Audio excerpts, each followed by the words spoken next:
역대하 29장. 히스기야가 왕이 되었을 때의 나이는 25세였습니다. 그는 예루살렘에서 29년 동안 다스렸습니다. 그의 어머니는 스가랴의 딸 아비야였습니다. 히스기야는 그의 조상 다윗처럼 여호와께서 보시기에 옳은 일을 했습니다. 히스기야는 왕이 된 첫째 달에 성전의 문들을 열고 그 문들을 고쳤습니다. 히스기야는 성전 동쪽 뜰로 제사장과 레위 사람들을 불러 모아 그들과 만났습니다. 히스기야가 말했습니다. 레위 사람들이여, 내 말을 들으시오. 그대들은 여호와를 섬길 준비를 하시오. 그리고 여호와의 성전을 거룩하게 하시오.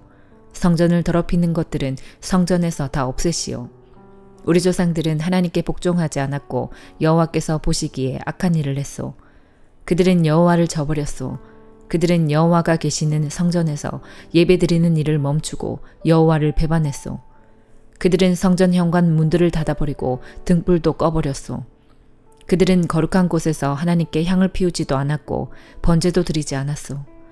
그래서 여호와께서 유다와 예루살렘의 백성에게 크게 노하시고 그들에게 벌을 내리신 것이요. 여호와께서 유다와 예루살렘에 하신 일을 보고 다른 백성들까지 놀라고 두려워했소. 다른 백성들은 유다 백성을 조롱했소. 내 말이 참말이라는 것을 그대들도 알 것이요. 우리 조상들이 전쟁에서 죽임을 당한 것도 다 그 때문이요. 우리의 아들과 딸과 아내가 포로로 사로잡혀 간 것도 다 그 때문이요. 이제 나 히스기야는 이스라엘의 하나님 여호와와 언약을 맺기로 다짐했소. 그러면 여호와께서 더 이상 우리에게 노하시지 않을 것이요. 그대들이여, 이제는 시간을 낭비하지 마시오. 여호와께서 그대들을 뽑아 여호와를 섬기게 하셨으니 그대들은 여호와를 섬기고 여호와께 향을 피워 드려야 하오. 이를 시작한 레위 사람들의 이름은 이러합니다.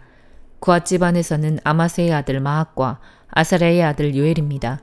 무라리 집안에서는 압디의 아들 기스와 여알렐렐의 아들 아사랴입니다.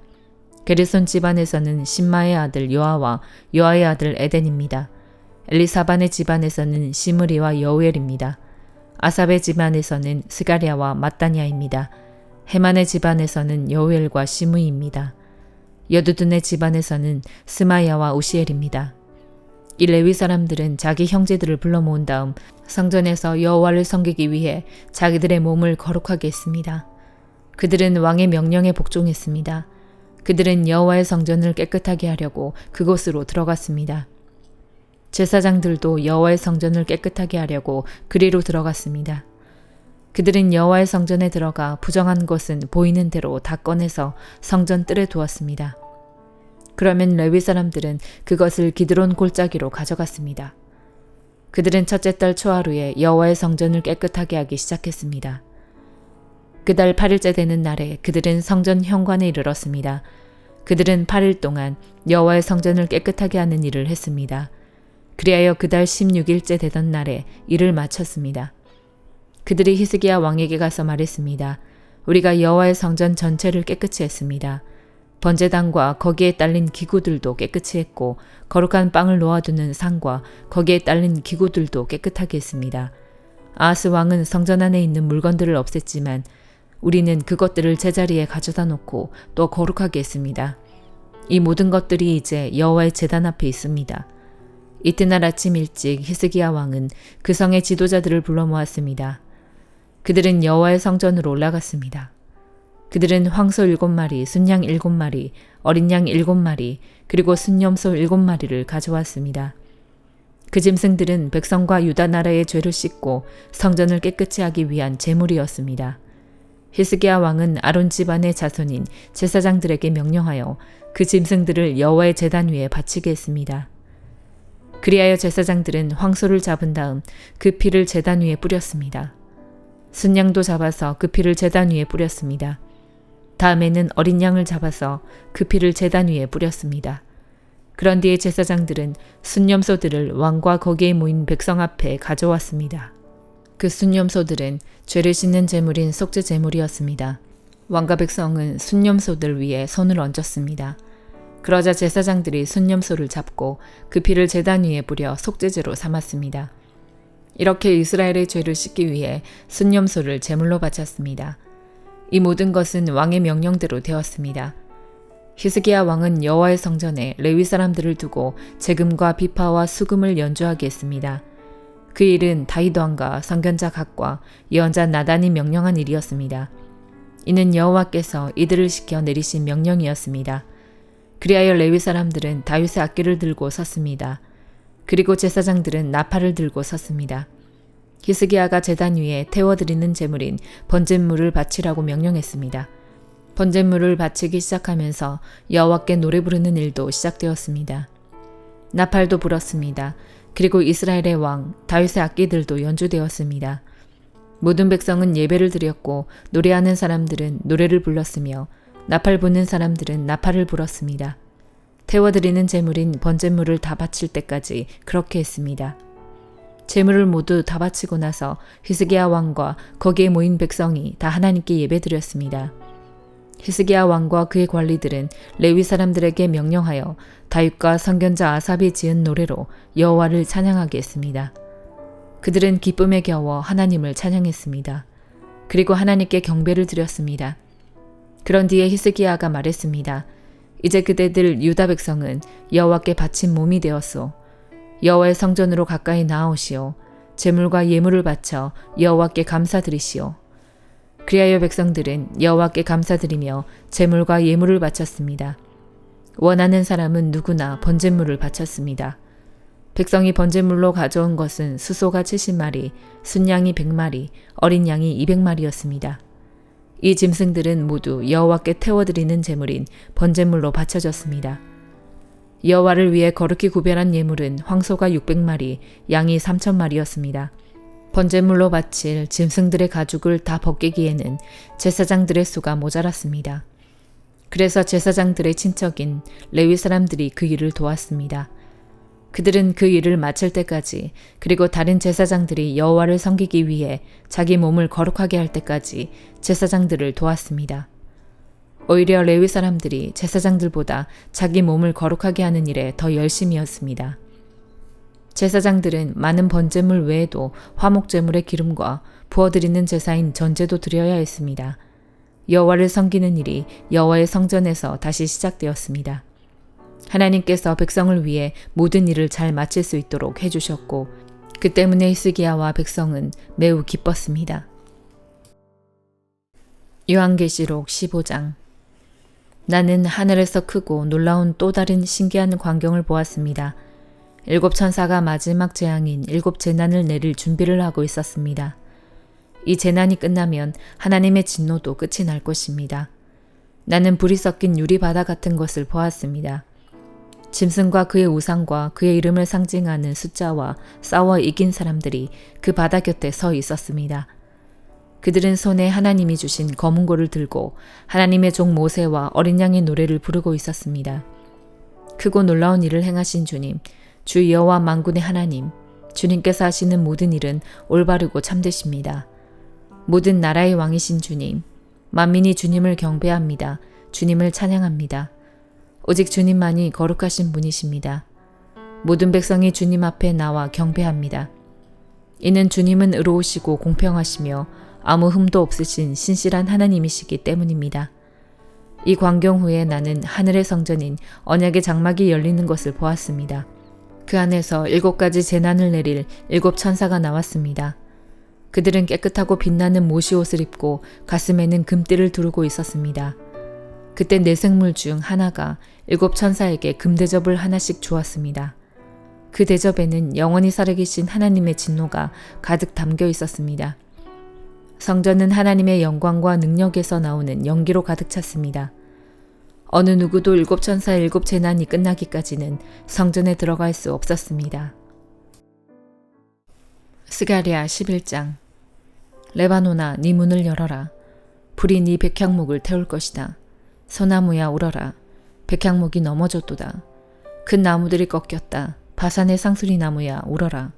울창한 삼림이 베어졌다. 목자들이 우는 소리를 들어라. 그들의 목장이 시들었다.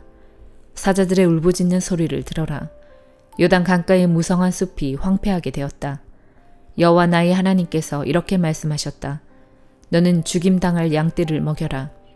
양떼를 산 사람이 양떼를 죽여도 벌을 받지 않는다. 양떼를 판 사람도 주를 찬양하여라. 나는 부자가 되었다라고 한다. 목자들조차 자기 양떼를 불쌍히 여기지 않는다. 나도 다시는 이 땅의 백성을 불쌍히 여기지 않는다. 여호와의 말씀이다. 내가 모든 사람을 그 이웃과 왕의 손에 넘겨주겠다. 그들이 이 땅의 재앙을 몰고 와도 구원하지 않을 것이다.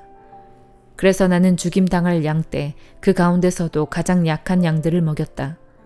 나는 지팡이 2개를 가져다가 하나는 은혜라고 부르고 다른 하나는 연합이라고 불렀다.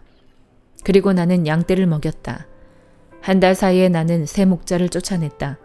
왜냐하면 나는 양떼가 싫어졌고 그들도 나를 싫어했기 때문이다. 나는 이렇게 말했다. 이제는 다시 너희의 목자 노릇을 하지 않겠다. 죽을 것은 죽고 망할 것은 망해라. 살아남는 것들도 자기들끼리 서로 잡아먹어라. 그런 뒤에 나는 은혜라는 이름을 붙인 지팡이를 꺾었다. 그것은 하나님이 그의 백성과 맺으신 언약을 깨신 표시였다.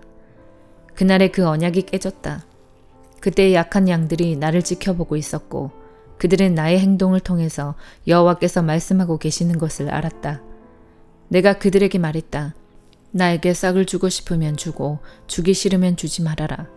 그러자 그들은 나에게 은돈 30개를 주었다. 여호와께서 나에게 말씀하셨다. 그 돈을 옹기장이에게 던져버려라. 그들은 내가 그만큼밖에 가치가 없다고 생각했던 것이다. 그래서 나는 여호와의 성전에서 그 돈을 옹기장이에게 던져버렸다. 그런 뒤에 나는 연합이라는 이름을 붙인 지팡이를 꺾었다. 그것은 유다와 이스라엘 사이의 우정을 꺾은 표시였다. 여호와께서 나에게 말씀하셨다. 다시 가서 우매한 목자의 노릇을 하여라. 내가 이 나라에 새 목자를 두겠다. 그는 죽어가는 양을 돌보지 않으며 어린 양을 찾지 않으며 상처 입은 양을 고쳐주지 않으며 튼튼한 양을 먹이지 않고 살찐 양을 잡아먹으며 그 발굽까지 떼어낸다. 양떼를 돌보지 않는 못된 목자에게 재앙이 내릴 것이다. 전쟁이 그의 힘과 지혜를 꺾어 놓을 것이다. 그의 힘이 완전히 빠지고 지혜가 사라질 것이다. 요한복음 14장. 너희는 마음에 근심하지 마라. 하나님을 믿고 또 나를 믿어라. 내 아버지 집에는 너희들이 있을 곳이 많이 있다. 만일 그렇지 않다면 내가 너희에게 이런 말을 하지 않았을 것이다. 나는 너희를 위하여 한 장소를 마련하러 간다. 내가 가서 너희를 위해 한 장소를 마련한 뒤에 다시 와서 너희를 데려가 내가 있는 곳에 너희도 있게 하겠다. 너희는 내가 가는 그곳으로 가는 길을 알고 있다.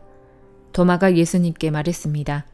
주님, 주님이 어디로 가시는지 알지 못하는데 저희가 그 길을 어떻게 알겠습니까? 예수님께서 대답하셨습니다. 내가 바로 그 길이요, 진리요, 생명이다. 나를 통하지 않고는 아버지께로 올 사람이 없다. 너희가 진정 나를 안다면 내 아버지도 알았을 것이다.